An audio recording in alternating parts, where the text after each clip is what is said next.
Hello friends, मैं सुदेश उपस्थित हूँ और शुभम क्लासेस में आप सबका स्वागत है। तो सबसे पहले आप हमारे चैनल को सब्सक्राइब कर लें और इस वीडियो को अंत तक देखें।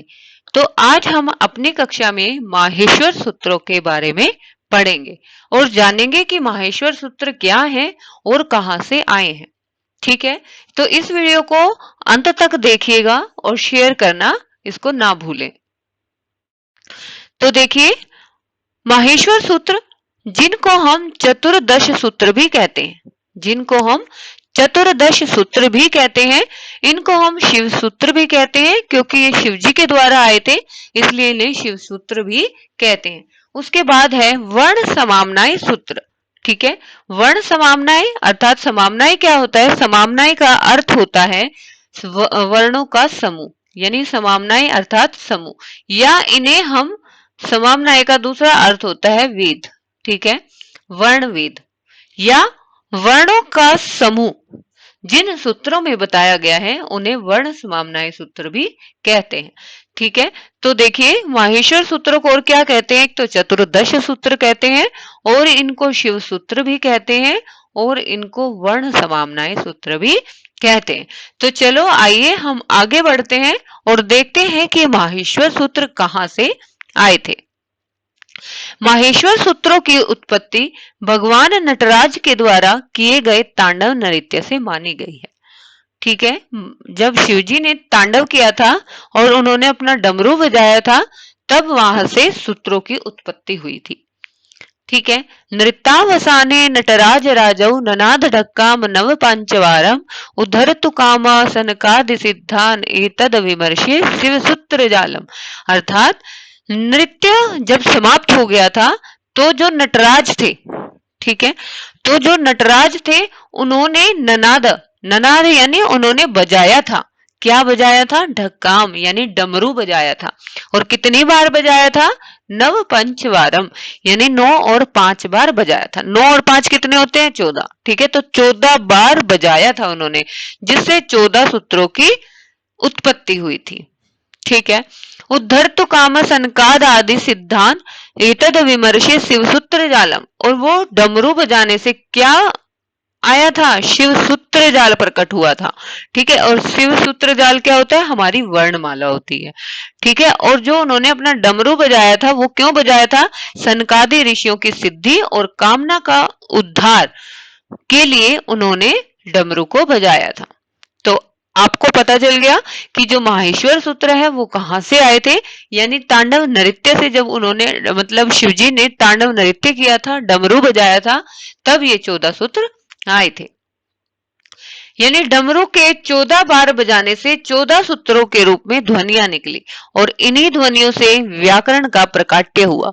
इसीलिए व्याकरण सूत्रों के आदि प्रवर्तक भगवान नटराज को माना जाता है। ठीक है, किसको माना जाता है? भगवान नटराज को। और नटराज कौन है? शिव जी है। ठीक है, ये कौन है? शिव जी। प्रसिद्ध है कि महर्षि पाणिनि ने इन सूत्रों को देवाधिदेव शिव के आशीर्वाद से प्राप्त किया, जो कि पाणिनीय संस्कृत व्याकरण का आधार बना। ठीक है, तो आइए देखते हैं 14 सूत्र कौन कौन से हैं।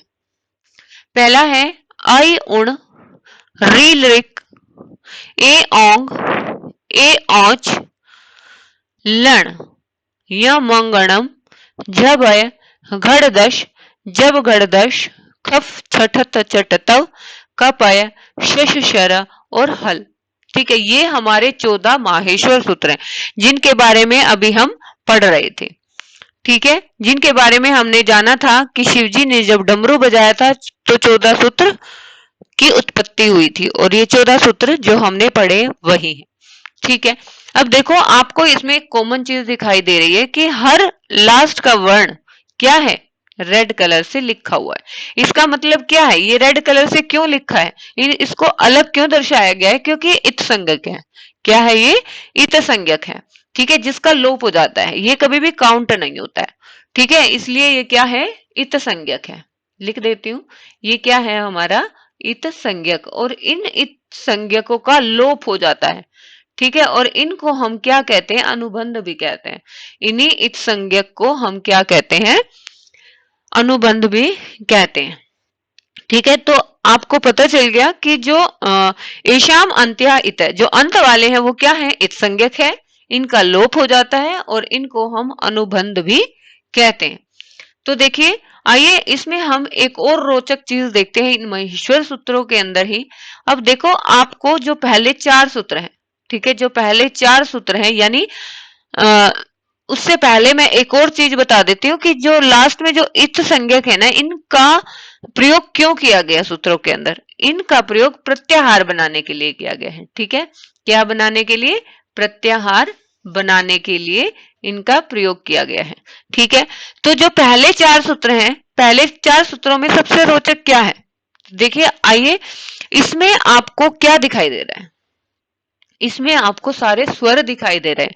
अब मैंने क्या बताया था कि जो इत संज्ञक है वो तो काउंट ही नहीं होता। ठीक है, इसको हम काउंट ही नहीं करेंगे, तो इसके बाद बचे क्या, अ ई उ री ली ए ओ ऐ औ, ये बचा, और ये सारे हमारे क्या हैं, स्वर हैं।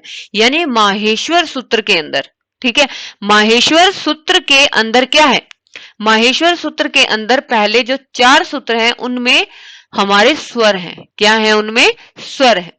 ठीक है, उसके बाद 5वें और 6ठे सूत्र में, 5वें और 6ठे सूत्र में आपको क्या देखने को मिलेगा, ये तो थे हमारे स्वर।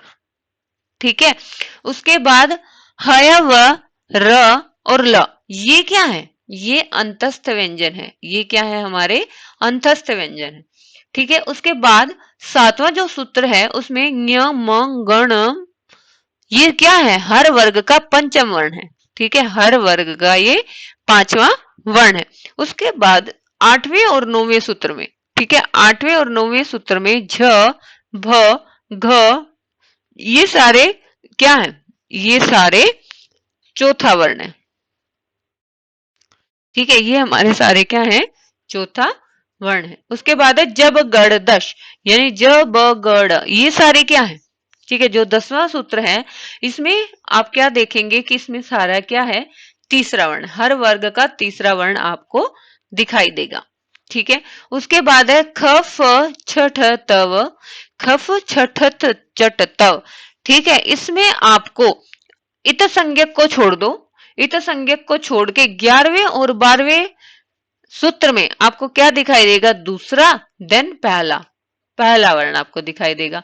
ठीक है, उसके बाद बचा हमारा सूत्र 13 और 14। ठीक है, 13 और 14 सूत्र में आपको क्या दिखाई दे रहा है, श श स और ह, ये है। तो इसमें ये क्या है, हमारे ऊष्म वर्ण है। ठीक है, ये हमारे क्या है, ऊष्म वर्ण है। तो जो माहेश्वर सूत्र है, माहेश्वर सूत्र में आप सबसे पहले किसको पढ़ेंगे, स्वर को पढ़ेंगे। ठीक है, किसको पढ़ेंगे, सबसे पहले स्वर को पढ़ेंगे। उसके बाद आप अंतस्थ व्यंजन को पढ़ेंगे। उसके बाद आप पंचम वर्ण को पढ़ेंगे, जो हर वर्ग का पंचम वर्ण है। उसके बाद आप चौथे वर्ण को पढ़ेंगे 8वें और 9वें सूत्र में। उसके बाद तीसरे को, उसके बाद दूसरे और पहले वर्ण को पढ़ेंगे, और लास्ट में आप किसको पढ़ेंगे, ऊष्म वर्ण को पढ़ेंगे। ठीक है, और देखिए जो ये माहेश्वर सूत्र है इसमें जो ह है, ठीक है, एक तो ह आपको यहां पर दिखाई दे रहा है और एक आपको ह यहां पर दिखाई दे रहा है। यानी माहेश्वर सूत्र के अंतर्गत जो है वो 2 बार आया है। ठीक है, जो है वो कितनी बार आया है, 2 बार आया है। उसके बाद आप अणा देखिए, अणा एक तो यहां पर है और एक यहां पर है। ठीक है, यहां पर भी जो अणे है, एक तो ह 2 बार आया है और उसके बाद जो अणे है वो भी कितनी बार आया है, 2 बार आया है। तो माहेश्वर सूत्र में ये क्वेश्चन भी पूछा जा सकता है आपके एग्जाम में कि ऐसे कौन से वर्ण हैं जो 2 बार माहेश्वर सूत्र में आए हैं। एक तो ह है और एक उसके बाद अणय है। ठीक है, तो ये 2 आए हैं। तो इसके बाद देखो, जो माहेश्वर सूत्र है उसमें पहले 4 सूत्रों ने क्या बताया, सिर्फ स्वर बताए। ठीक है, यानी अब हम इसको प्रत्याहार बना सकते हैं, अच। ठीक है, ये काम आ गया हमारा इत संज्ञक प्रत्याहार बनाने के लिए। ठीक है, तो जो अच है, अच में सारे स्वर हैं। अगर आपसे पूछ ले कि स्वर कौन से हैं, तो आप 1 वर्ड में बोल सकते हो कि अच। ठीक है, अच का मतलब क्या है, स्वर है। अंडरस्टूड है अब ये। ठीक है, उसके बाद अगर हम व्यंजन को बोलेंगे तो उसको हम क्या बोलेंगे, हल। हल में सारे क्या है, व्यंजन है। ठीक है, ह यहां से लेके ईस्ट संज्ञक ल तक, ये सारे क्या है, व्यंजन है।